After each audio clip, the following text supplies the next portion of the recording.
Oi. Boa tarde a todos e todas que estão participando do nono encontro NEABI Paracambi por uma política de vida, equidade racial e saúde.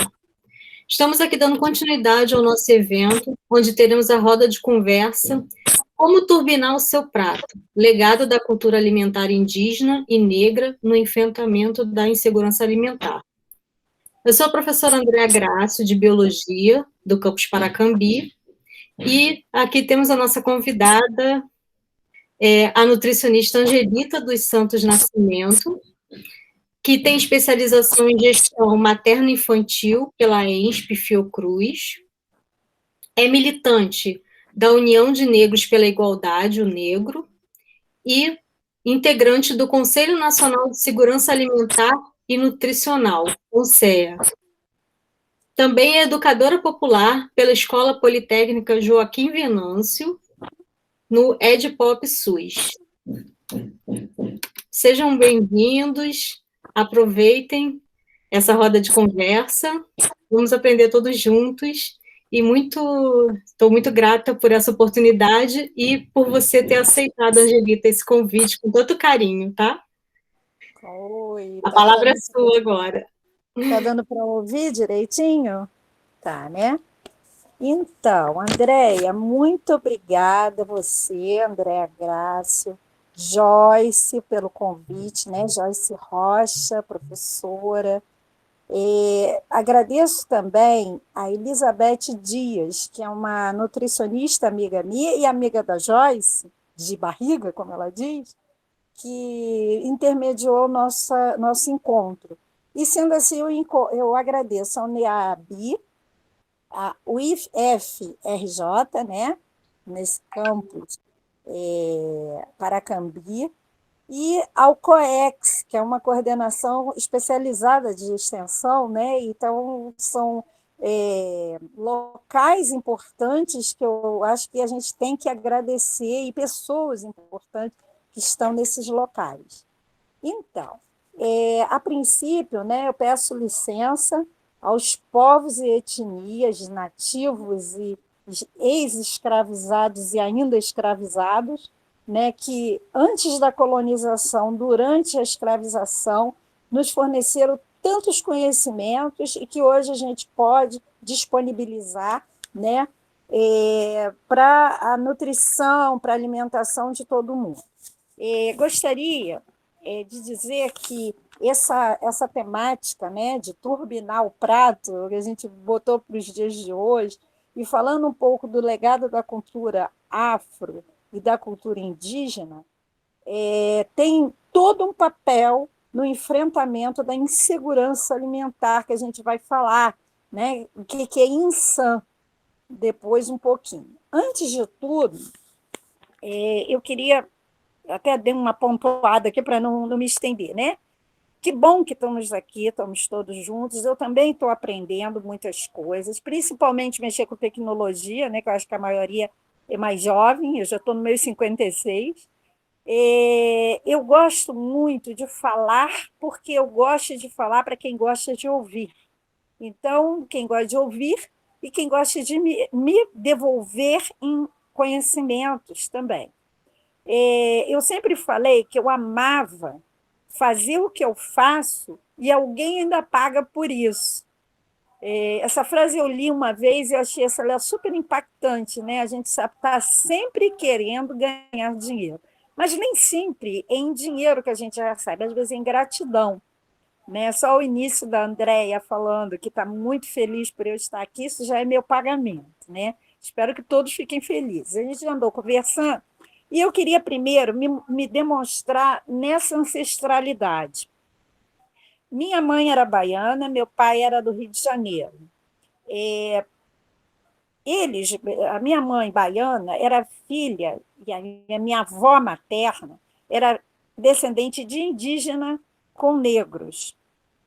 Já o meu avô materno, era negro, mas descendente também de europeus. Acredito eu que naquele tempo a gente não tinha essas referências franceses. Ele tinha todo um perfil de francês, né? Só que era negro. E o meu pai já era filho de minha avó paterna campista e meu avô paterno alagoano. Nessa avó paterna, que é meu outro legado negro, especificamente escravizado, oriundo também de um europeu, né, italiano. E o meu avô paterno, eu não sei a descendência, mas creio que tenha tido, ele era branco e eu creio que mixado, né, miscigenado com indígena, porque lá em Alagoas também tem essas misturinhas, né? E aí, baseado nisso tudo, eu queria fazer uma fala onde a gente pudesse falar sobre a nossa terra. E aí, quando fala em terra, eu perguntei assim para um amigo meu, quando fala em terra, você lembra de que nomenclatura assim, dos povos tradicionais? Ele, na mesma hora, Gaia. Aí eu falei assim, mas Gaia, Gaia não é nome de indígena, e nem é nome negro, né? E se eu for falar em nome negro, tem diversas denominações, mas o nome indígena que eu fiquei mais contente de ter achado é Ibe, né? Com Y. Eu achei super interessante. Por exemplo, no Tupi-Guarani, eu acho que é Tupi-Guarani, Guajupiá, né? É isso? Guajupiá, que é terra sem males. A gente não usa essas terminologias, então eu resolvi falar de terra Ibe. E aí eu queria fazer um registro aqui para que vocês pensassem uma cor que vocês gostem, né? Uma cor que está nessa nossa imensidão de terra. Pode ser qualquer uma. Eu hoje estou de vermelho aqui, né? Mas pode ser qualquer cor. E aí eu queria pensar com vocês uma dinâmica. Quem pode me presentear, né, com uma coisa colorida, com uma coisa que haja interação com o nosso tema, né, que é alimentação saudável, mas assim, qualquer cor que vocês pensem como cor coadjuvante do arsenal de cores dos alimentos. Alguém pode fazer o. Eu gostaria que todo mundo abrisse a sua câmera e me mostrasse a sua cor, né? Eu vou pegar uma corzinha aqui e vou mostrar. Eu falei que eu estou de vermelho, é por isso mesmo, né? Mas eu quero mostrar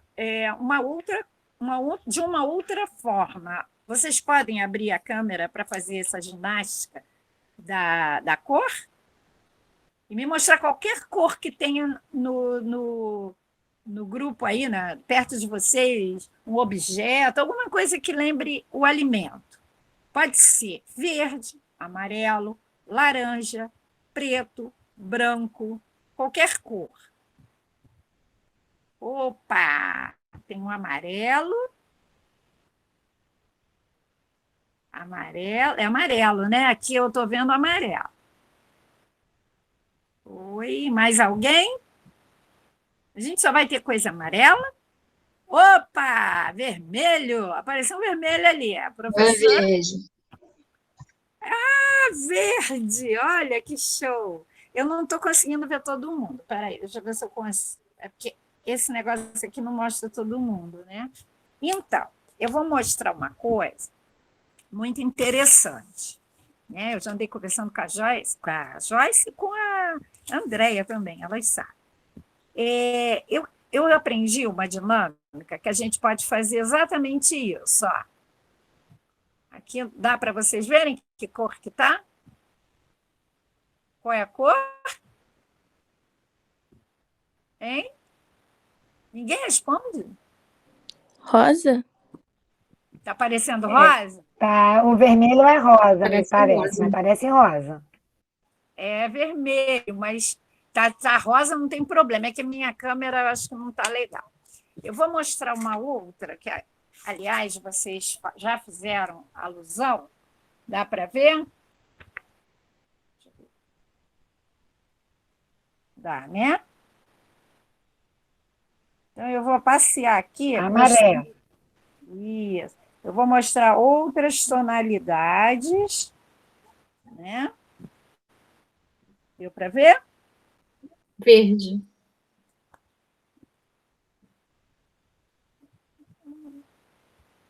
Deixa eu ver aqui.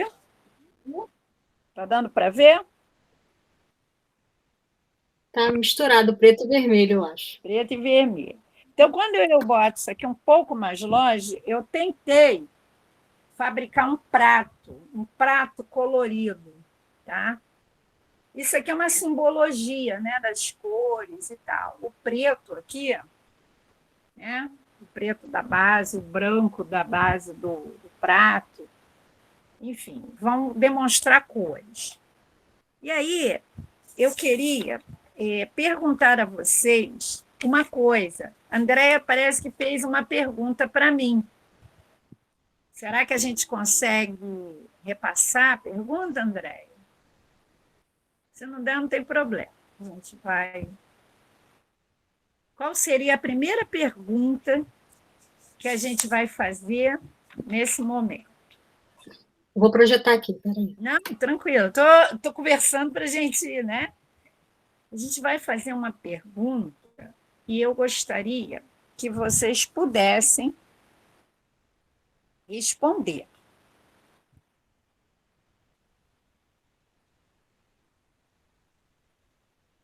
Tomara que aqui tenha aquele recurso, né, do lapisinho. Vamos lá. Deixa eu ver se eu consigo Isso ampliar. apareceu. Isso. Apareceu? Alguém pode me dizer? Ah, tá aparecendo.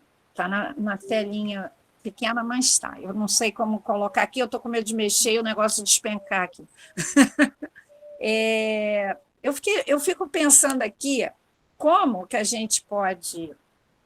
Deixa eu ver se eu consigo virar aqui a minha tela, que a minha tela está de lado, não está na melhor forma. Como que a gente pode formar o nosso prato? É uma atividade interativa, né? Então, eu queria que cada um falasse. Não precisa mostrar o rosto, não, que eu já senti que vocês estão quietinhos aí, não estão querendo mostrar o rostinho, não tem problema. Mas como é... Oi? Como é seu prato? Me diga como é seu prato. Pode falar do jeito que for. Se tem cereal, se tem algum feijão, se tem alguma carne, se tem algum legume, se tem alguma verdura. O que tem no seu prato? Como é que é a composição do seu prato? Alguém me responde? Tem alguém aí? Arroz, carne, verdura. Arroz, carne e verdura. Alguém me respondeu aí arroz, feijão, alface, frango, legume. Isso, carne sempre tem, alface, arroz. Que ótimo! A gente come o básico, né? Vocês sabem que arroz com feijão é um dos pratos mais, tomate, pepino. Que legal, vocês estão muito bem, muito bem. Por que eu perguntei isso? Por que será? Não vou ficar perguntando, não, senão todo mundo vai ter que ficar respondendo e eu não vou conseguir. Sopa, olha, muita coisa. Cenoura, cebola. Eu tentei botar aqui no meu desenho uma coisa laranja, tá vendo? Tentei que fosse uma cenoura, mas ficou tão estilizado que aí eu preferi deixar ele ali no cantinho, não vou falar com ele, não. Brócolis, beterraba, beleza. Agora vamos para a nossa conversa, né? Que a gente aqui agora vai conversar. Quando vocês montaram o prato, vocês têm ideia da origem desses alimentos? Será que esses alimentos que vocês falaram de origem indígena, de origem africana, que veio para o Brasil, de onde vêm esses alimentos? Então, Se eu soubesse fazer uma outra técnica que a gente ia desenhando, escrevendo no cartaz da Andréia, eu não sei fazer. Então, vou ficar quietinha aqui, não vou bagunçar a apresentação. Mas quando eu falo isso, é sinal que a gente precisa olhar as cores, né? E as cores, a Andréia tem um link que eu não sei se vamos conseguir apresentar, mas, de qualquer forma, esse link ele leva para um tema que fala justamente das cores. Os alimentos, né, que a gente come, consome, eles são cada um de uma cor justamente porque a gente precisa dos nutrientes nele inseridos. Então, o que é verde, por exemplo, tem clorofila, no outro já tem licopeno, no outro tem um componente de outra cor, e assim vai. E esses nutrientes, eles são pequenos, né? E eles sendo pequenos, eles são micronutrientes e tem os grandes nutrientes que dão energia, que dão plasticidade. Vocês já estudaram isso certamente, né? Os plásticos, os energéticos, os construtores. E essa classificação, né, que tem de glicídios, lipídios e protídeos, eles estão inseridos em alimentos, né? E aí, por que eu estou falando tudo isso? Porque quando a gente carrega esses alimentos coloridos, a gente tem uma diversidade. Não sei se dá para a gente continuar com as nossas apresentações. Eu fiz uma coisa chata, né, Andréia? Estou te perturbando para apresentar. Mas vamos ver se a gente consegue alguma coisa. A foto, por exemplo. Agora entrou. Lá embaixo desse 5 ao dia, que é uma instituição que fez um trabalho falando das 5 cores, não dá para aumentar não, né, Andréia? Aí embaixo tem desse vermelho. Espera aí, só vou tentar. Laranjado, desse roxo. Ficou bom? Tá tranquilo. Tá que elas representam. Tá ótimo, tá ótimo. Por exemplo, lá no primeiro, é o que eu falei, tem alimentos vermelhos, né, da cor laranja, são fontes de carotenoides, né, ricos em vitamina C. Então, quando a gente fala de carotenoide, você vai envolver alguns nutrientes junto com eles. Quando você passa para o outro aqui, ó, minerais, potássio no roxo, né? O outro cá, ó, verde, já é o da clorofila, né? Ricos em cálcio, né? Promove o crescimento, regulação. Vocês vão ler isso aí com calma, porque vai para vocês. E, por fim, aqui tem os brancos, né? Poderia ter os pretos também, como feijões e tudo mais, mas aqui o branco são os flavonoides e tal, e cálcio, né? Aqui também está falando de cálcio. Se não tiver, eu acrescento, porque os alimentos brancos, em geral, são riquíssimos em cálcio. Não necessariamente precisa ser carne para ter cálcio, ou ovo para ter cálcio, né? Podem ser outros. Essa junção toda, né, de nutrientes nesse espaço dá uma gama de energia, de força, de vitalidade. E até eu vou fazer uma brincadeira aqui, que o meu professor Emilson, na faculdade, na época na UERJ, ele falava o seguinte: cada grama de proteína ou de açúcares, né, fornece 4 calorias. Os biólogos aí sabem melhor do que eu, né? Então, era simples. Então, se a gente precisa só de energia, então é só comer 500 gramas de açúcar, que dá 4 calorias, 2.000 calorias é o entorno, mais ou menos, do que o indivíduo precisa, né? Não é isso? Vamos comer meio pacote de açúcar, está tudo certo. Não é verdade? Não. Não é isso aí. Ou, se eu pegar 1 grama de gordura, dá cerca de 9 calorias, não é isso? Aí eu fiz uma conta aqui, então é só pegar 223 gramas de óleo, por exemplo, e beber. Pronto, um copinho de óleo por dia, ou meio quilo de açúcar, está resolvida a energia do dia. Não é bem assim que a coisa funciona, né? E aí, gente, por isso a gente está aqui discutindo e conversando sobre essas coisas, sobre esses temas, porque, de verdade, a gente tem uma infinidade de coisas para falar. Quando eu falo, por exemplo, dos temas, né, das coisas que a gente vai apropriando, a gente tem um arsenal de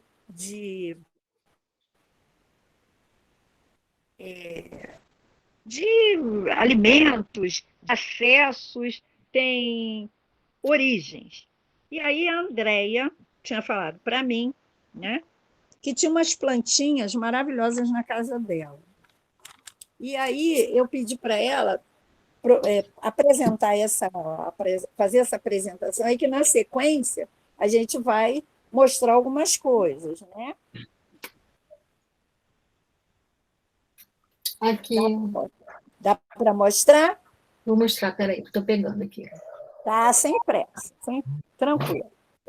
Uma coisa importante nesse nossa conversa, né, é que toda vez que a gente fala de alimento, a gente fala de uma coisa viva. A gente não fala de coisa morta. Então, o alimento ele precisa estar vivo. Então, ela tem ali alguns alimentos vivos. O que a Andréia tem que ela pode nos mostrar?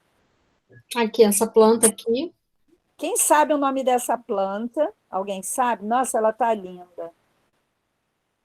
Alguém sabe esse nome dessa planta? Alguém arrisca?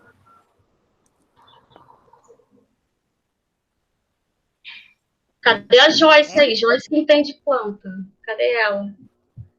Ela vai dar cola? Não vale cola. O que é isso? Isso aí Deixa eu chutar aqui uma outra coisa. Isso aí é espinafre? Não. Não. Isso aí é palmeira? Não. O que será isso? Alguém está escrevendo aí? Eu estou com a tela reduzida aqui, eu não estou vendo. Hortelã? Não. Hortelã, não. Tem a folha alongada, é felpudinha a folha. Já sei!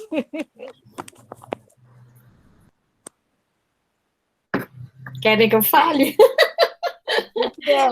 O que é? Falaram boldo também, não é boldo. Eu não estou lendo, não. Eu estou aqui olhando o programa, né, que a gente fez, uma coca, porque eu estava fugindo totalmente do script, porque eu não estava com o negócio aqui na mão. Essa planta... Posso falar qual é a planta? Pode, deve. Essa planta é chamada de peixinho da horta ou lambari da horta. Ela curiosamente, é uma planta assim, bem rústica, né, para cultivar. E quando você faz ela ou assada no forno, ou fritinha, ela tem realmente um gosto de peixe. Mas crua, ela não tem esse gosto. Ela tem essa curiosidade. Você teve a coragem de fazer a friturinha com ela? Fazer o quê? Você conseguiu fazer a comidinha com ela? Já fiz. Fez. Ela é tão linda que dá até pena, né? Já fiz. Mas ela conseguiu fazer. E isso vem da nossa ancestralidade também. E são as nossas plantinhas que não são convencionalmente usadas, né? Que a gente chama de punks. A gente inventou um nome bonito para coisa do ancestral, né? E tem uma das punks é essa. A gente tem outras, não sei se ela conseguiu trazer mais alguma punk para a gente ver. Mas... será que o povo vai... Essa vocês conhecem? Nossa, está imensa essa folha. Não conheço, não. Andréia, olha, explica o que é punk. Andréia e Eu vou a escrever, eu vou escrever. Vamos falar, vamos Planta falar. alimentícia não convencional. Então, é a planta que a gente não está acostumada a comer ou a parte do alimento que a gente não consegue comer, não está habituada a comer. Por exemplo, você come banana, você já come a casca da banana? Muita gente já está comendo. Você come o umbigo da bananeira, que é aquela flor que fica com um pendão assim? Você come o palmito da bananeira? Não. Então, isso é uma punk, né? Então, quando a Andrea mostrou ali aquela folhinha, ela tem uma florzinha, né, o Andréia? Será que a flor não está, né? Aqui é Ih, olha que coisa linda. Alguém arrisca dizer o nome dela? Gente, ela está linda, está imensa. Alguém se arrisca a falar? Se bobear, aí até eu erro, porque ela tem imensa. Eu acho que nem a folha que eu conheço. As lagartas também estão gostando aqui. Então, fala, Andréia, explica aí para mim o que é, para o povo saber o que é, que essa planta está linda. Essa daqui se chama capuchinha. Se come a folha e se come a flor também dela. Eu nunca vi uma capuchinha tão grande. Ela tem. A folha lembra um pouquinho o agrião cru. Tem aquela picância do agrião, essa planta. Não é chaia, não, Elizabeth. Ah, ela está achando que é chaia, né? Então, a chaia ela também tem, mas eu não sei se vai dar para ela mostrar. Aqui atrás, a chaia. Eu peguei lá embaixo o vaso. Olha, você. Ah, tá aí, é verdade. Olha, mostra a gente, Andréia. Não puxa, não, senão vai quebrar, tadinha. Mostra só, puxa o. Ah, você tirou uma folha. Olha que folha. Só. Olha só. Essa folha que está aqui atrás, ó. Agora, olha o que essa folha é capaz. Aqui, ó. Essa planta aqui, ó. Olha. Isso aí é igual a mato. A gente pode plantar que dá assim um montão. E aí é mais uma planta alimentícia não convencional. Se não me engano, essa planta é do México, né, André? Eu acho que a origem é assim, não conheço bem a origem dela, não. É de uma desses outros países da América, ou do centro América Central, ou o restante da América Latina. Em suma, essa planta, se você consome ela crua, ela tem alguns elementos que não são nutricionais, que a gente chama antinutricional. Mas você ferve, você joga a água fora, né, Andréia? E você pode consumir, ela tem um gosto magnífico. Aliás, Andréia, essa daí, eu já estava até de olho, que se eu tivesse perto da sua casa, eu já ia aí para pegar para mim. Pega de galho, fácil. Eu não estou com ela plantada aqui em casa, porque toda chaia que eu pego, alguém me pede, eu acabo dando. Aí eu vou, pego lá na fonte, mais trago, pego os galhos, as folhas, como, largo o galho lá, ele brota. Quando brota, alguém pede, eu dou. Então, está sempre nesse esquema. É um exemplo de punks. Mais do que isso, a gente tem nessa nossa culinária, né, alimentos que as mulheres, em geral, indígenas e as negras, é que faziam, e plantavam, e colhiam, e manuseavam, e ensinavam as suas descendentes, inclusive as anciãs faziam isso, elas tinham um papel muito importante na produção e na perpetuação das espécies. E uma coisa muito importante que a gente não dá valor hoje é a lua. A lua era o elemento da transição para saber se aquela planta podia ser ou não plantada, consumida, colhida, enfim. É importante saber que dentro da cultura indígena a gente tem alguns alimentos, e como o pessoal fica mais na retranca, eu não vou pedir para escrever, até porque eu estou com a tela reduzida aqui, não vai dar para ler. Mas aí, se vocês quiserem dar algum exemplo que eu não falei, tranquilo. Tem umas Mas eu vou perguntas, Angelita, aqui para Sim. você. É isso que eu Tem, ia falar, eu anotei 3 perguntas aqui. Nossa, fala. Quer falar? Pode A perguntar. Letícia perguntou se Ora Pronobis é um tipo de punk. Sim. E A o, gente ia falar dela, mas pode falar. e o Daniel perguntou, eu não sei se é assim que se pronuncia, mas se kombucha é um tipo de punk também. Não, kombucha é vamos dizer, uma bactéria, né? Eu acho que era melhor falar que é um É um micro-organismo. fermentado. É um micro-organismo. É um fermentado, é uma fermentação. O pessoal usa para fazer fermentação, né? A partir de açúcar e determinados tipos de chá. É um produto fermentado. O que leva bactérias e micro-organismos é, no caso, outro produto. Então, é aquele do leite, do açúcar mascavo, esse que eu sempre tenho em casa que não é kombucha. Então, kombucha é um fermentado. Eles fazem, né, a replicação e faz a produção de bebidas, né? Desse material fermentado, né? Com esses micro-organismos da kombucha ou kombucha. Sim, viu? Isso é muito importante da gente falar, até porque nessa fermentação aparecem novos nutrientes, né? Da degradação, da fermentação, a gente consegue outros nutrientes, e eles são importantes para o nosso organismo também. Tá? Então, a Letícia, o Daniel, e tem mais alguém que parece que ia perguntar, né? Tem uma pergunta aqui, se pode comer Ora Pronobis crua, E aí, pode? da Luciana. Pode, né? Ora pronobis É cru. bom demais. O, alguns, quando a gente não conhece, é melhor não fazer. Então, flores, a gente vai discorrer aqui um pouco. Por exemplo, pétalas de rosa podem ser comidas. Tem algumas outras, né? Caputinha, tem outras. O hibisco, né? Mas tem flores que a gente não conhecendo é melhor não comer. É bom procurar saber, porque elas às vezes têm elementos fitotóxicos, fitatos, tem outras substâncias muito tóxicas, né? Arsênio, né? Tem várias substâncias, eu não sei todas, mas eu acho que vocês da área de biologia sabem muito melhor, então eu não vou nem me arriscar a falar, eu deixo para vocês. Mas que eu acho isso importantíssimo, a gente desmistificar, que as comidas têm que ser aquelas do mercado.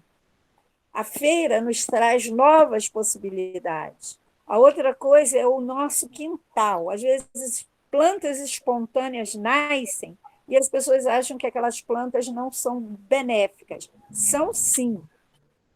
Então, isso é uma das coisas. A questão também da proximidade. Quanto mais aquela planta que estiver mais próxima a gente, aquelas plantas são as mais indicadas para a nossa saúde, é o nosso habitat, é o nosso ambiente. Né? Eu vou dar alguns exemplos de alimentos oriundos de indígenas, tá? Eu vou falar aqui. Então, por exemplo, mandioca. Todo mundo sabe que a mandioca é um alimento que os indígenas, os nossos nativos, nos presentearam. E com a mandioca se faz uma infinidade de pratos. Né? Eu estava vendo ontem um vídeo, que, aliás, é do IF, com um professor falando sobre a maniva, enfim, vários subprodutos da mandioca. Né?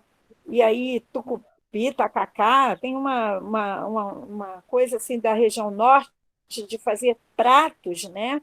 Muito típicos usando folhas e tal, e o pessoal diz que ele é tóxico. Aí até uma indígena fala que ninguém nunca morreu com isso.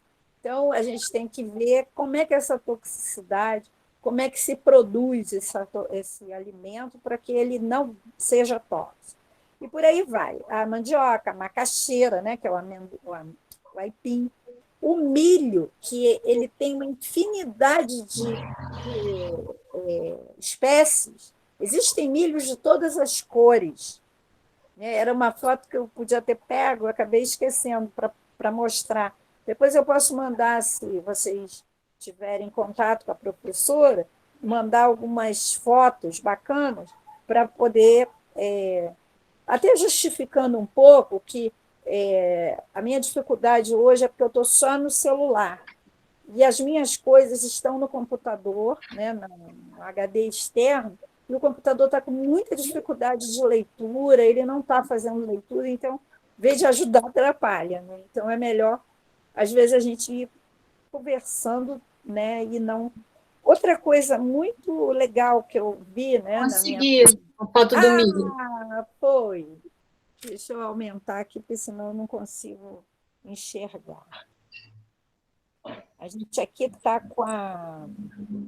você conseguiu botar aqui, né? Olha os milhos que a professora conseguiu colocar. Esses são os nossos milhos, tá? São uma infinidade de milhos coloridos e saudáveis. E existe uma indústria que quer manipular isso fazendo uma transgenia. E aí, Andréa sabe explicar isso melhor do que eu, os biólogos presentes, né? Todos são naturais, Ian, todos são naturais. E os que não são naturais, porque o verde e amarelo, porque o milho verde e amarelo, entendi, é isso? Porque, assim, aí são infinidades de cores, né? de milhos. E o milho amarelo, ele tem essa cor, mas ele não é espécie única. Às vezes, eu não sei se isso foi uma manipulação, né? Mas existe uma manipulação da indústria para pegar a soberania dos povos tradicionais e segurar, sim, todos os milhos de cores diversificadas que estão aí são naturais e mais saudáveis do que qualquer milho que a gente possa imaginar de indústria. Por quê? Porque a indústria, algumas indústrias, e eu posso citar uma, né? A Bayer, existem algumas outras, né, que elas manipulam, elas fazem o milho transgênico, que é aquele do tezinho que a gente vê quando compra a farinha, o fubá e tudo mais. Eu tenho aqui, daqui a pouco eu mostro para vocês. Aliás, eu tenho um saco de pão aqui, vou apresentar aqui, está dando para ver? O T. Né? Assim, está dando para ver? Assim. Esse T aqui é de transgênico. Então, quando vocês forem ao mercado, dê uma olhada, porque esse pão aqui tem milho transgênico. É da Panko, tá? Eu vou fazer a propaganda despretensa aqui, mas é uma despropaganda. Então, é para vocês verem que qualquer milho, qualquer coisa industrializada tem uma forte tendência a usar esse T de transgênico, que é o quê? É um mecanismo biológico, né, feito biologicamente, mas que ele é feito, na verdade, para manipular e para obter vantagens. E, às vezes, a vantagem pode ser a seguinte: existe um tipo de semente que não é essa daí que a gente chama crioula, essa semente crioula é a nativa. É a semente produzida para quê? Para dar a possibilidade de manipulação da indústria. Então, quando eu falo que a manipulação da indústria é o seguinte, ele coloca um gene que ele controla esse gene para dar uma única vez. Então, você planta aquele milho, normalmente o que uma família tradicional faz? Guarda esses milhos lindos aí, qualquer grão, tá? Soja, trigo, tudo era assim. Agora é que tem uma manipulação, e esse milho, essa semente, é plantada na próxima safra. Então, quando você quiser de novo, você planta. No caso desse transgênico manipulado, que a gente tem um gene que é chamado gene terminator, significa que ele só faz aquela vez a plantação. Então, ele termina ali. É tipo uma clonagem, Caio. E aí, eles. Eu acho que tem uma terminologia melhor, que a Andrea pode nos explicar melhor. Mas é como se fosse uma manipulação de clonagem, mas para o mal.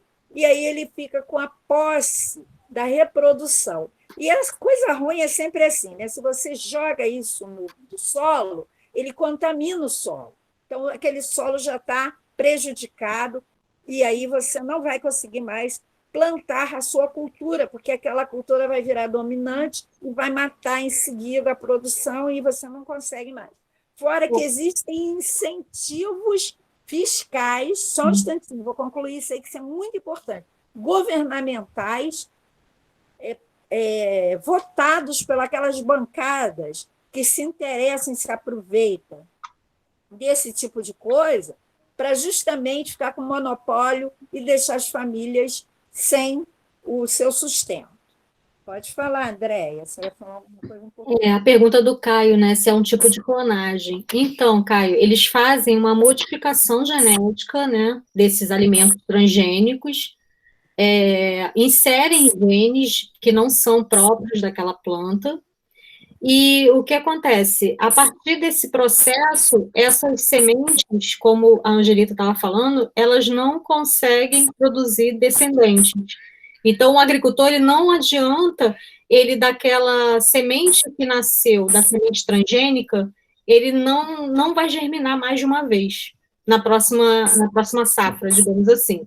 Isso faz com que esse agricultor fique escravo, né, literalmente, fica preso à indústria que gerou essa semente por engenharia genética. É um processo diferente de clonagem. Clonagem é você copiar o mesmo tipo de organismo com o mesmo DNA, idêntico. Isso é clonagem. Não é. O transgênico não. O transgênico é a inserção de genes diferentes daquela espécie. Pode ser um gene de animal, um gene vegetal. É um mutante, né? É um mutante. E uma característica assim, muito assustadora dos transgênicos, né, da soja, do milho, que eu vi até no seminário que eu fui no INCA, sobre agrotóxicos, que eles são geneticamente modificados para aguentar altas cargas de insumos químicos, sejam eles herbicidas, que são cancerígenos, né? Como o Roundup, né, por exemplo, o mata-mato, ou até para aguentar grandes cargas de agrotóxico, né? Herbicidas, fungicidas, enfim. Então, tem essa característica também. Essas sementes transgênicas, elas suportam grandes quantidades de insumos químicos, sejam fertilizantes ou venenos. É isso. Uma coisa importantíssima que você falou agora, pegando o teu gancho, que eu lembrei, você falou desses elementos químicos, né, que são bioativos, né? Elementos bioativos. E aí eu ouvi uma vez, aí já vai a minha pergunta para você, que eles perderiam a qualidade de ser maléfico depois de um tempo.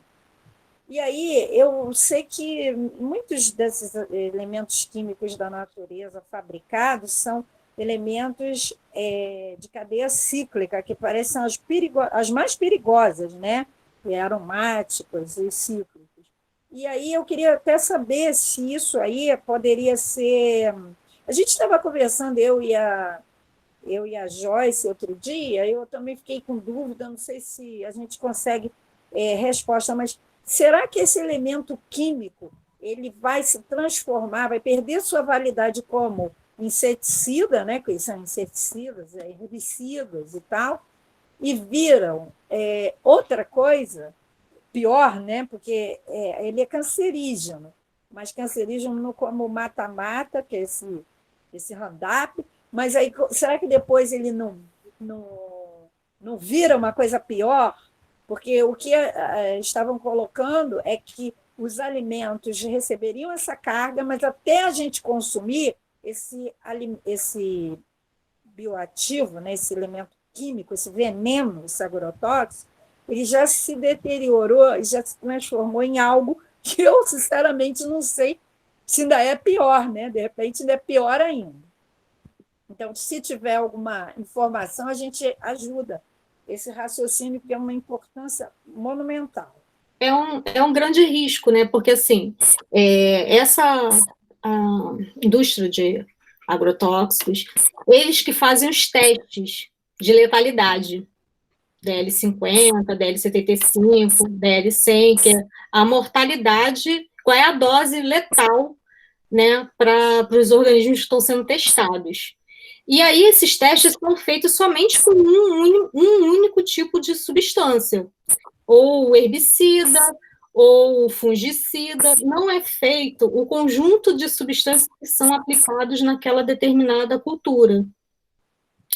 Então, assim, não dá para saber qual o efeito dessa sinergia, dessa mistura de componentes químicos na natureza e qual a consequência disso para quem ingere esses alimentos. Assim, eu acho um risco enorme que existem várias receitas na internet, é como se fosse varinha de condão, de botar de molho nisso e naquilo, tantos minutos, como se o agrotóxico que está dentro da planta saísse. É impossível, gente. Está dentro da célula, está dentro dos tecidos daquele vegetal. Não vai retirar. O máximo que se tirar, vai ser aquele agrotóxico de contato, da última pulverização que ficou na superfície do alimento. Mas aquele que entrou durante a cultura para o sistema de condução de seiva, esse agrotóxico não vai desaparecer por o alimento estar de molho em alguma coisa, gente. Exato. Olha, essa parte a gente nem ia abordar, porque ela é muito ampla, né? Só no segundo aqui, a André deu uma aula inteira. E aí lembrei também de uma outra coisa, pode ser um efeito cumulativo, né? Todo dia se toma uma dosezinha, quando chegar no final de um ano, você tomou uma dose imensa. A gente não sabe qual é esse efeito cumulativo. Naturalmente, pode ter uma transformação que a gente não sabe nem se é para piorar aquele efeito, e as sinergias, como a Andrea fala, de repente, juntando dois, fica pior ainda, né? Como se tomar cachaça e vinho juntas. Se cachaça dá um porre e vinho dá um porre, imagina um porre de cachaça com vinho.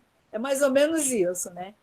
E essas coisas todas, gente, a gente fala o tempo inteiro, porque isso tem a ver com a nossa cultura base, a nossa cultura mãe, que é a cultura originária das nossas nações indígenas e essa bioacumulação, essa coisa toda, isso é muito legal de a gente falar em outro momento até, né, mais aprofundado.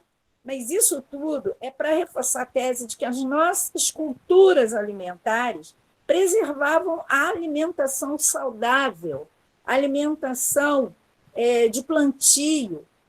E aí eu tenho um dado muito importante, de 2% das terras cultiváveis da agricultura familiar saem 70% do que se come, tá?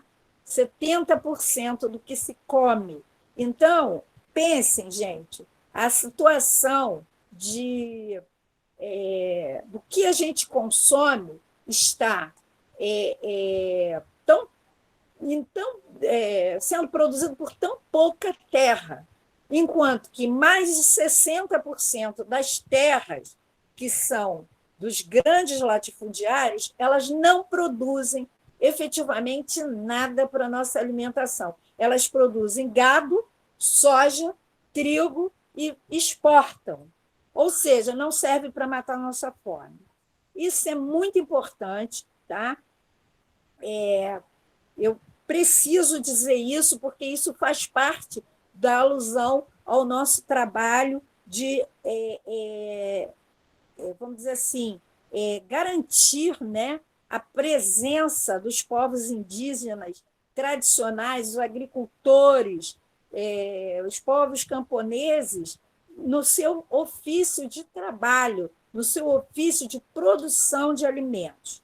E aí, eu queria continuar aqui falando alguns outros alimentos que são nossos, originários, ou nosso, ou da nossa América, como o ingá, amendoim, os nossos crustáceos, né, os moluscos, os insetos, que são culturas alimentares indígenas, folhosos. E aí a André já nos presenteou com algumas dessas folhas, né? E existem pratos, como, por exemplo, o tucupi, o tacacá, o beiju, a tapioca, pirão, farofa, isso tudo foi originário dos nossos povos ancestrais. Canjica, né, paçoca e tudo mais. E ainda temos a questão dos nativos, né, os povos de origem africana, que trouxeram, por exemplo, inhame, chuchu, quiabo, enfim, trouxeram vários alimentos lá, e outros eles cultivaram aqui da terra.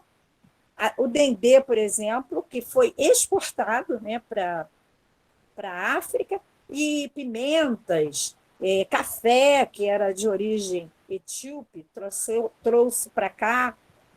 Aí fazendo pratos, como, por exemplo, os pratos da culinária baiana, vatapá, caruru, canjica, galinhada, feijoada, abará, mocotó, são coisas que a gente precisa conhecer, né? O acarajé, a moqueca, que são coisas que existem. Uma outra observação que eu acho muito importante vocês terem é que os originários eles não consumiam carne em excesso, então eles não faziam churrasco.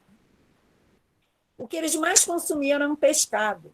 Eu lembro até na minha infância que não existia esse negócio, vou fazer um churrasco. A minha avó era baiana e ela fazia festas, as festas da família, com pescado. O único peixe a única proteína animal que a gente via era moqueca, dentro da moqueca, de peixe. Aquela moqueca baiana, porque tem a moqueca capixaba, né? Então, é esse o nosso legado. E aí é importante falar que nossos povos ancestrais nos trouxeram uma cultura diversificada em cores, em nutrientes, em sabores. Não dá para a gente, por exemplo, pensar numa alimentação monocromática. O que é uma alimentação monocromática? Uma alimentação, por exemplo, quando a gente só põe arroz, quando põe, né, arroz, feijão, batata e um pedaço de alguma proteína, ou carne ou frango, por exemplo, carne bovina ou carne de ave. E aí fica aquilo tudo de uma cor só. Qual é o indicador de nutrientes que estão ali, que está ali? A gente viu que são várias cores carregando vários nutrientes. Então, isso seria uma coisa importante. Tem as frutas, né, que compõem a alimentação. A gente precisa entender que isso tudo faz parte de um contexto de destruição do nosso cardápio, da nossa alimentação. E aí a Andréia está me passando aqui a foto que eu tirei de 2 pratos que eu mesma fiz. À direita, né, tem um prato com arroz, feijão, um frango e uma batata. Né, uma batatinha cozida e tal. Bom, gostoso. O que está faltando aí nesse prato? O que será? Alguém escreve aí, estou falando do agrotóxico, tal. Cores. Muito bem, Arthur. Muito bem, Luciana, professora Luciana. Obrigada. Legumes. Vocês falaram de cores e de alimentos, né? Quando eu falo de cores e alimentos, do lado está ali, verdura. No meio tem uma verdurinha, tem uma covinha, uma saladinha ali. Tem também uma cenourinha ralada. Tem lá em cima, acho que é uma beterraba. Eu não estou nem mais conseguindo enxergar, porque está difícil aqui. Acho que é beterraba. Isso aí foi uma foto que eu fiz, tá? Para uma atividade. Mas tem uma farofinha e do lado de cá tem tipo um franguinho, né, com milho e tal. Não ficou bem diferente? Não ficou diferente do prato da direita? O prato da esquerda, o cardápio da esquerda está muito mais apetitoso, porque a gente gosta de cores, né? Todo mundo tem, né, Giovana? Todo mundo apresentou no início, eu pedi para fazer uma dinâmica de cores, eu botei esse meu cardápio aqui, né, que não está assim lindo, maravilhoso como uma foto bonita, mas tem um esquema, fiz um esquemático de cores. É como se a gente pegasse arroz, feijão, a coisa da proteína, né? Botei ali como se fosse um bifezinho esquemático, uma porçãozinha amarela, né? Que eu posso estar representando, mais o verde, o vermelho, o laranja, e aí fica muito mais bonito do que se fosse só o amarelo, o branco e o preto. E é importante avisar que o feijão com arroz, ele, se o arroz for integral, se for uma boa quantidade, uma quantidade adequada, e aí é importante falar que o nutricionista precisa calcular isso para saber o adequado para cada um, graças aos conhecimentos de biologia, né? A gente faz o cálculo, a gente consegue colocar um teor de proteína adequado como se fosse uma substituição perfeita para a carne, ou para o peixe, ou para o ovo.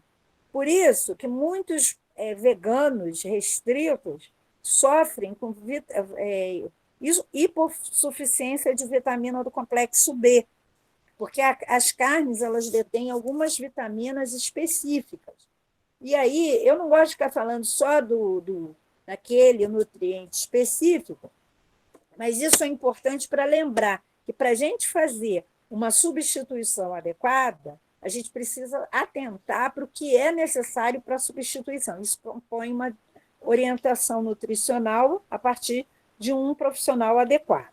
Então, a proteína é de custo alto, no sentido do ser um nutriente sério, é um nutriente de custo alto, porque uma coisa que a gente.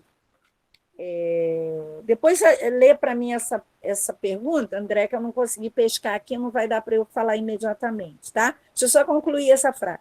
Quando a gente faz o cálculo da refeição, um único bife, por exemplo, ainda mais agora, né, com esse preço absurdo, ele é geralmente mais de 50% do valor do prato.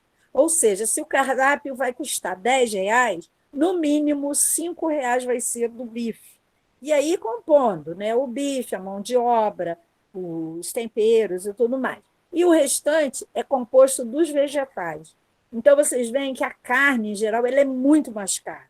Então, o preço mais alto compõe a proteína. Isso vale para qualquer refeição nossa.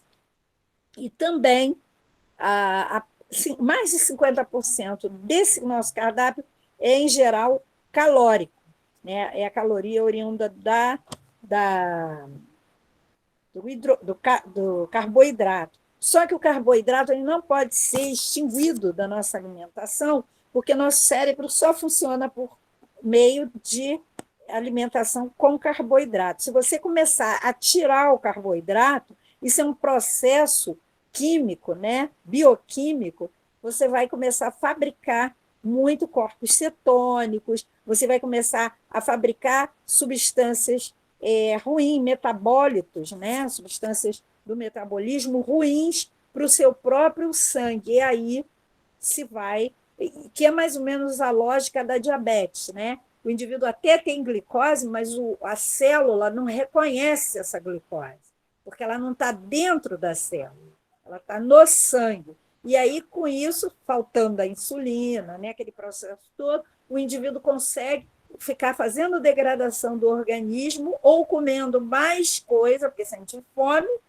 e aí cada vez mais aumentando a glicemia e sem ter energia dentro da célula. Isso é um processo super interessante e que é justamente pela má alimentação ou um erro metabólico, né, que aí precisa ser consertado com medicamento, mas se for uma má alimentação é pelo excesso de glicose, que aí fica muito disponível, acabando por fazer com que o organismo trabalhe sempre fazendo esse mecanismo de ampliação, né, da glicose. É um processo bem complexo que no momento não dá para a gente aprofundar, mas que é um processo dificílimo, complicado e que piora a situação. Então, para vocês verem, se a gente pôr cor no nosso cardápio, você pode colocar mais vitaminas, sais minerais, você vai colocar fibras, você vai colocar água, que normalmente vegetal contém mais água, e você vai ter uma alimentação muito mais nutritiva, saborosa, né? Porque os sabores estão nesse contexto, a menos que a indústria nos presenteie com os umamis, né? Que é o tal do sabor artificial, né? É aquela pitadinha que parece um sal, mas é uma coisa que é um sabor, um outro sabor, né? Um quinto, sexto sabor, que é artificial e que só faz o mal que a gente tanto vê, que é o aumento da pressão, é o aumento de várias doenças. Eu acho que eu encerro aqui para poder a gente discutir um pouco, né, e mostrar as outras coisas, né? Andréia, se você puder, leia para mim Está fechado Desculpa, gente. Peraí. Tem uma pergunta aqui da Vitória Cristina. O agrotóxico muda algo no sabor do alimento? Por exemplo, o morango de uma horta caseira é mais saboroso do que o de mercado, na minha opinião. O agrotóxico que influencia nisso? Será que é só o agrotóxico? Ou é o processo de plantio? É as sucessivas transformações? Será que não é também a transgenia? Tem uma série de coisas que influenciam. O agrotóxico, ele, com certeza, vai mudar, porque o fato da presença do agrotóxico significa que aquela planta ela fica, como a André bem falou, né? Ela pode ficar resistente a um monte de coisa, né? E aí resiste a lagarta, resiste a isso, resiste tanto que resiste até ao sabor, né? Não entra mais sabor. Tem um amigo que fala que a plantação de abacaxi lá da Paraíba, ele já sabe quando é uma plantação de abacaxi com agrotóxico, que fica duro, não fica saboroso, ele não fica macio, ele fica uma coisa assim artificial, vamos dizer assim, né? Se tiver uma outra opinião ou mais complexa, Andréa, pode explicar, porque eu acho que isso aí é muito bioquímica, né? Biologia é uma coisa muito séria, eu não vou me meter nisso, não, porque eu não sou bióloga. Então, tem a ver também com essa questão do tempo de produção, né? Que, no caso da agricultura convencional, né, que usa agrotóxico, fertilizante químico, essas plantas são feitas e separadas mesmo, né, em tipos, linhagens de plantas, para que elas desenvolvam o fruto mais cedo possível e o mais rápido possível. E tudo isso influencia também na produção desses frutos e no sabor deles, né? E também tem a questão da qualidade do tipo de nutriente entregue para essas plantas, isso vai influenciar também. Quando é fertilizante químico, tem muito nutriente, mas pouca diversidade, né? E isso vai influenciar nesse sabor desse alimento, né? Um alimento que é produzido muito rápido, ele é estimulado a produzir muito rápido, né? E é selecionado a planta que produz rápido e frutos muito grandes. É isso. André, você me lembrou uma coisa, queria que você aproveitasse, porque, na verdade, eu estou aqui só fazendo uma mediação, né? A professora aqui de verdade de biologia é você. Entrou até uma amiga nossa, Andréia, não estou conseguindo ver todo mundo, Andréia, nossa presidente do Conceia, que a gente vai falar daqui a pouco, do Conceia. Quando você falou de qualidade, eu lembrei que solo tem a ver com fertilização. E existe a biofertilização e essa fertilização que você falou. Então, o solo, com a fertilização oriunda dos processos naturais, por exemplo, eu assisti outro dia uma palestra onde o produtor ele plantava um determinado matinho, que as pessoas odeiam mato, porque tem que ter mato, que não pode ter mato. A nossa agricultura tem que ter mato, que é o mato que garante que a lagarta não ataque o alimento que a gente plantou. E depois vocês podem plantar um mato, determinadas plantas, né, que eu não conheço tudo, mas aí depois, em determinado momento, vão lá, ceifam, picam aquilo tudinho com o facão, né, eles fazem assim, e deixam lá para aquilo se decompor e virar humus, e virar o nutriente adequado. Ainda há pouco, a André estava me ensinando que o trevo é uma planta, né, Andréia? Eu aprendo logo, viu? A biologia é muito linda. Eu amo biologia. Se eu não fosse nutricionista, eu ia ser bióloga.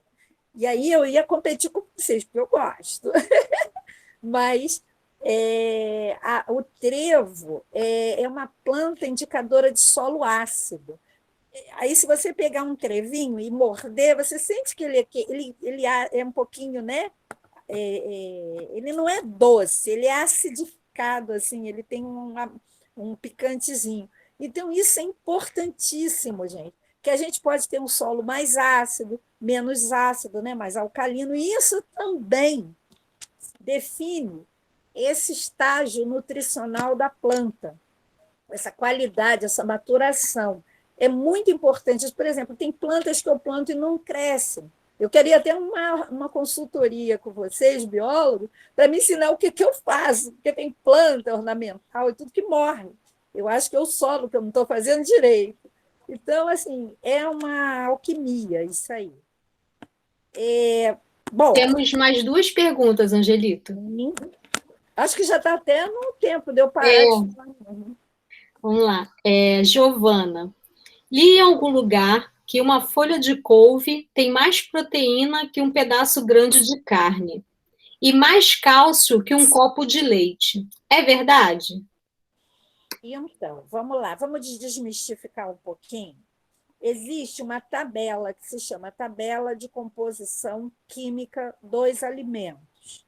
Eu estudei com Guilherme Franco e estudei com o IBGE. Não sei quais são as que tem agora, tem a TACO, tem várias.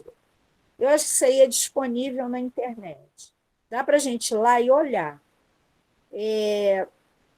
Vamos fazer uma comparação por grupo?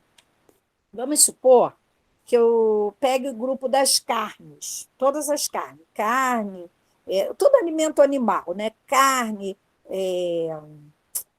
ovo. Eu vou até botar aqui juntinho só para falar disso, mas o leite, né? Os alimentos oriundos de animais, que não seja gordura, né? Ou ovo, ou partes, né? Os filhotes, né? E tal. Porque eu não gosto de lidar pensando que o ovo é filhote, porque senão eu não como. Esses alimentos eles compõem um grupo de nutrientes, né? Que tem nutrientes específicos e é extremamente rico em proteína. Tá?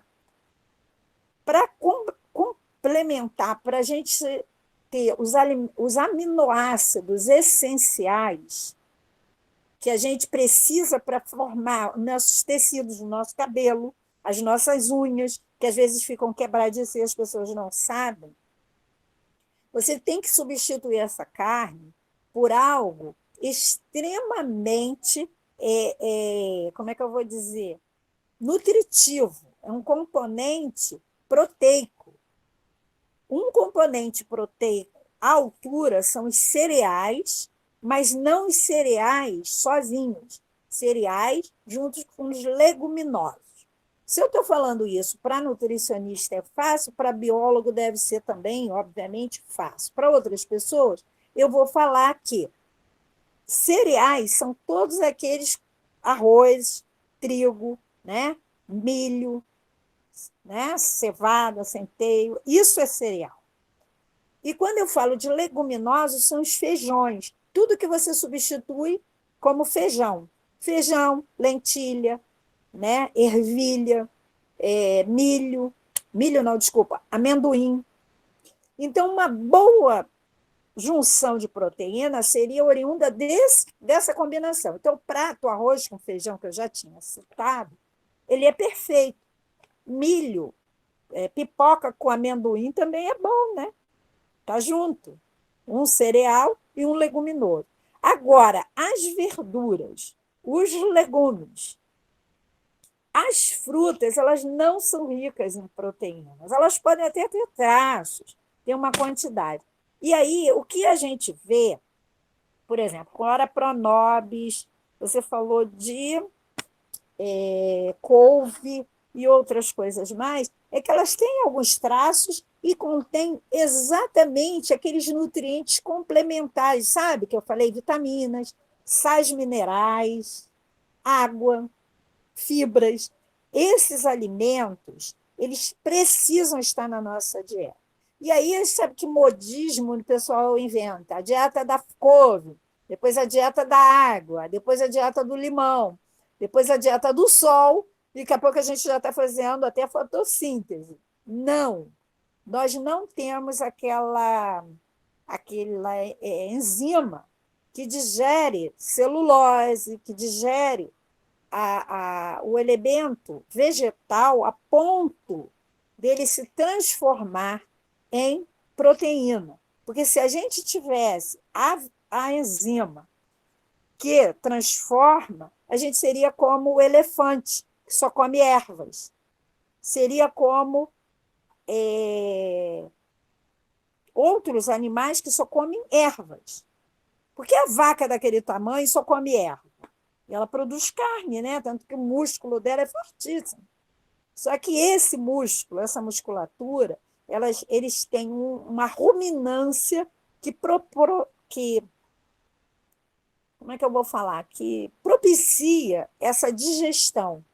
E essa enzima é que faz com que a gente consiga. Então, não adianta a gente querer arrumar jeito de comer folha e achar que está comendo proteína. A gente precisa comer outros alimentos. Os alimentos são cereais mais leguminosos. Cereais, arroz, leguminosos, feijões. Eu falei arroz, feijão, porque é mais simples, né?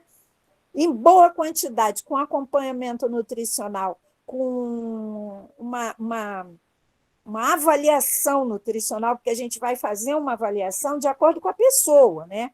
Eu não consumo, por exemplo, eu com 1,74 m, eu não posso consumir e ter a mesma energia calórica de uma pessoa que tem 1,50 m, tá? Não é a mesma coisa. É por quilograma de peso, é por altura, é por essas coisas. Por isso a gente fazia IMC. Então, isso é o grande lance dessa. E aí não adianta inventar a dieta do louro, do chá, da sombra, de deitar, de dormir, a dieta, né? Tem 1000 dietas. E aí, a dica é, quem está precisando de emagrecer, ao invés de parar de comer, consome mais verdura, verdura sem veneno, que aí a verdura iniciando o processo, ela dá uma saciedade, diminui o espaço do estômago e você consegue consumir uma quantidade menor de alimentos calóricos. Não esquecendo que não dá para não consumir, porque senão teu cérebro não vai funcionar, porque ele só funciona à base de glicose. Então, esse acho que é o grande pulo do gato. Posso falar um pouquinho sobre ruminantes, rapidinho? Então, essa questão que você estava falando dos ruminantes, só uma curiosidade, tem micro-organismos presentes nesses compartimentos, né, do estômago dele, entre eles o rumen, que eles produzem enzima celulase que faz essa digestão da celulose por eles, né?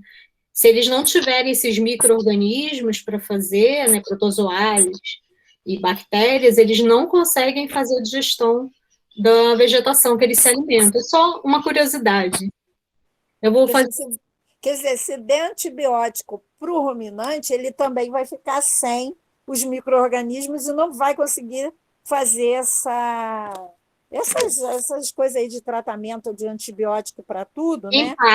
Em parte, porque tem bactérias e protozoários. O antibiótico ele tem atividade com bactéria. Bactéria, protozoário não, exatamente. Isso é que eu chamo de um aprendizado integrado, viu? Eu não sei essas coisas, isso aí é próprio da carreira de vocês e muito bem aprendida. Eu preciso aprender mais, tá, André? Acho que eu vou frequentar as aulas de vocês para aprender mais. Pode vir, vem aqui para dar aula com a gente. Eu acho Tem que eu mais, vou fazer biologia depois. Eu acho que é te incentivo. Tem mais uma pergunta aqui, sim. do Caio Coelho. É possível substituir um alimento que consumimos diariamente, como arroz, feijão, batata, por alguma dessas punks? O que especificamente? O arroz mais feijão, né, que você fala, a gente pode ter outras possibilidades. Quer ver? Por exemplo, quando eu falo de cereais, eu falo de milho, trigo, centeio, cevada. Centeio é uma coisa que não se come, assim, né? Pelo menos não é normal, né? Eu acho que tem também sorgo. Sorgo não é alimento para ração, né?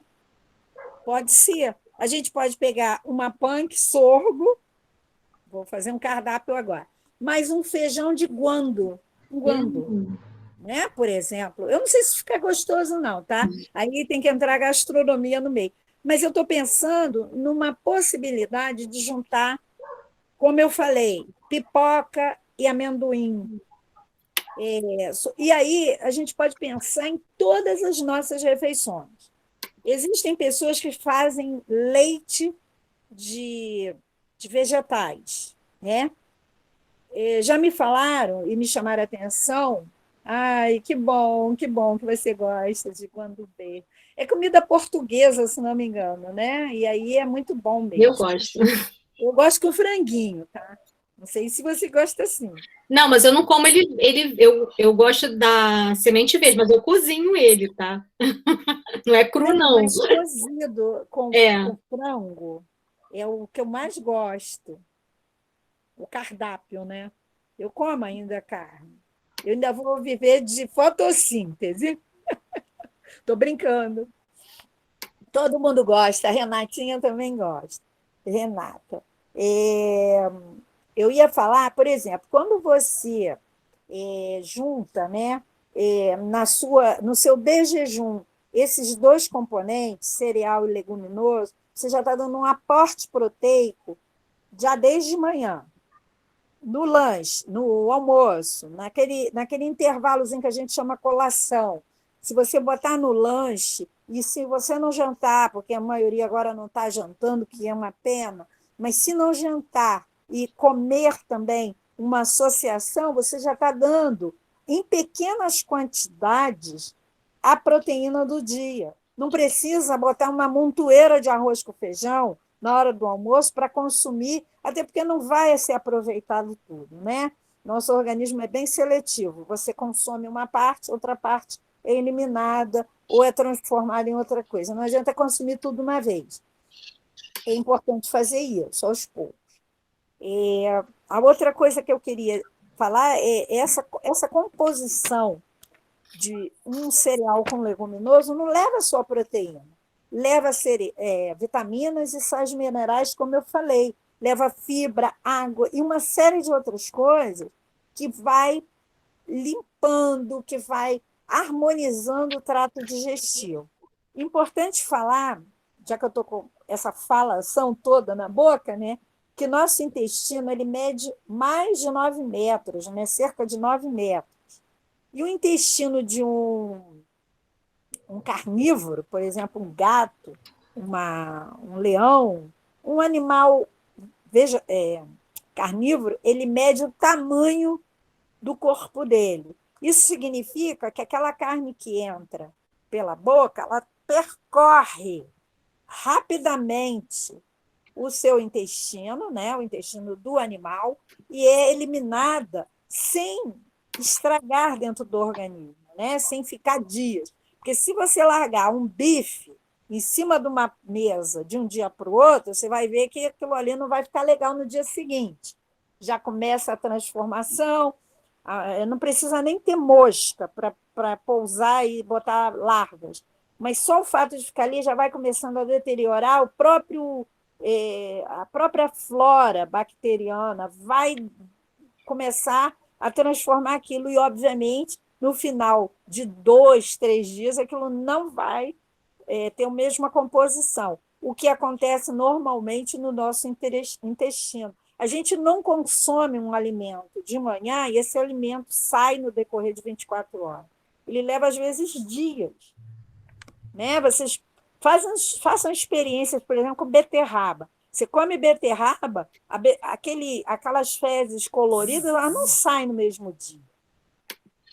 Elas vão saindo aos poucos nos dias subsequentes. Então, isso é bem para ilustrar. Aproveitando, falar do ferro.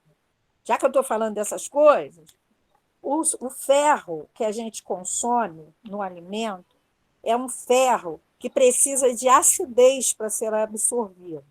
O ferro da carne é um ferro M, que já vem num processo mais fácil de absorção.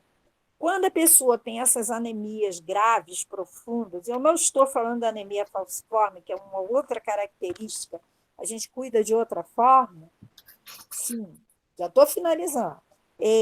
Essa anemia ela vai se proliferar mais se você consumir alimentos de origem vegetal sem o aporte de vitamina C, de um alimento ácido junto, porque não quebra e não ajuda na absorção. Na hora da absorção, esse ferro não é absorvido. Tá? Tem um formulário aí de presença, é importante, né? A Andréa já tinha avisado, está colocando, eu estou vendo toda hora aparecer, e tem alguns links que eu queria que a Andréa colocasse, disponibilizasse para o pessoal, porque eu já finalizei. É que toda hora aparece uma pergunta e eu vou falando, né? Agradecer muito a todo mundo presente. Espero que vocês tenham gostado. E, enfim. Estou pegando os links aqui, gente. Esses 2 minutos a ligação vai acabar? Professora. Não. Sim. Bota os links no grupo do NEABI também, porque aí facilita. E Tá bom. obrigado, né, pela presença de todo mundo que está aqui, na nome? verdade. Natália. Muito obrigada, Natália.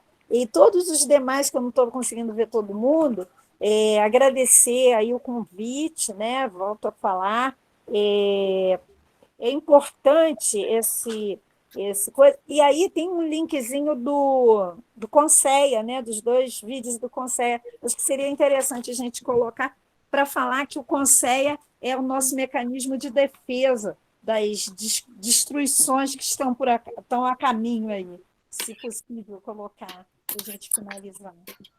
Estou colocando aqui. Aí tem um link também da Secretaria de Estado de Saúde, que é um material, né, sobre receitas da vovó, dos avós, e que a gente que produziu, eu ajudei a produção, é um link da Secretaria de Estado de Saúde, onde é o meu trabalho. Tá? O CONSEA é o Conselho de Segurança Alimentar e Nutricional. Esse link, a André vai colocar, Somos guerreiras, né, Renata Machado? Renata é nossa presidente no CONSEA, e o CONSEA está sofrendo bastante desencontro, né? Tem um CONSEA que era nacional, foi destituído no dia 1º de janeiro de 2019. O CONSEA estadual, onde eu participo, onde a Renata Machado é a presidente, é o CONSEA do Estado do Rio de Janeiro, e tem os CONSEAs municipais. O ideal seria que todos os municípios tivessem seu CONSEA para lutar pelas políticas públicas de segurança alimentar. Infelizmente, a gente não tem, e os que têm, a gente ainda está sofrendo desmontes, né? E a população precisa participar. Pode colocar, se der, para colocar o que é o CONSEA, né? O porquê do CONSEA? CONSEA para quê? É o primeiro, acho que, do link. Só um momento. Vai agora. Espera aí. Vou fazer uma autopropaganda aqui. Eu botei só o meu, mas tem vários. É só entrar no link do YouTube. O CONSEA é uma instituição onde pessoas de diversas entidades se juntam para falar de segurança alimentar. Então, segurança alimentar não é prato vazio. Segurança alimentar é pessoas se alimentando adequadamente, com saúde, com alimentos saudáveis. E aí a nossa política, nosso trabalho de anos e anos está indo por terra. Vamos tentar resgatar isso, vamos tentar salvar o pouco que temos de alimentação saudável. Conceia já!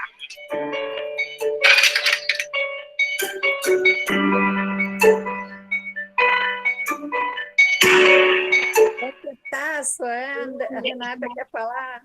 Quer falar, Renata? O banquetaço foi uma atividade que nós fizemos logo que nós fomos destituídos. Pode pôr, depois a gente vai, pode pôr. Desculpa. A gente se empolga, né, aqui. Não, já foi, já consegui passar, projetar do Conceia. A gente está indo para o encerramento.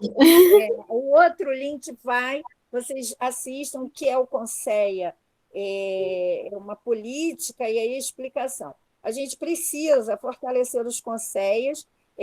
Na verdade, o Conceia de todo o Brasil está lutando pelos povos tradicionais, os índios, indígenas e os negros, quilombolas, principalmente nossos povos originários, e é isso que a gente espera. Agradeço, obrigada, uma boa tarde para todos. Vitória, que linda. Obrigada. Eu queria agradecer muito a sua presença, Angelita, foi maravilhoso. Espero que todos tenham gostado muito. E é fundamental que a gente fale sobre alimentação e segurança alimentar nas escolas. É importantíssimo isso. Porque o cérebro precisa de nutrientes para funcionar, né, gente? Na escola. É só chamar que a gente vem para desmistificar que na alimentação saudável não precisa secar. A gente pode plantar no quintal da frente, no quintal de trás, no muro, dentro do vaso. No vaso, dentro do apartamento. Embalagem reaproveitada. Isso! E aproveitar tudo. Ó, nossa parceira, ai, que lindo! Lindos, lindos, lindos. Amei. Obrigada, gente. Beijo a todos, gente. Obrigada. Tá? Obrigada, gente. Manda meu contato aí para o povo saber quem é, como é que é, a gente vai em outro lugar. Posso encerrar a gravação? Beijo, obrigada, Angelita. Obrigada, gente. Foi maravilhoso. Pode chamar mais, tá? Que a gente vem. A gente quer mais falar. Pode encerrar. Obrigada. Beijo. Beijo grande. Obrigada, gente, pela presença.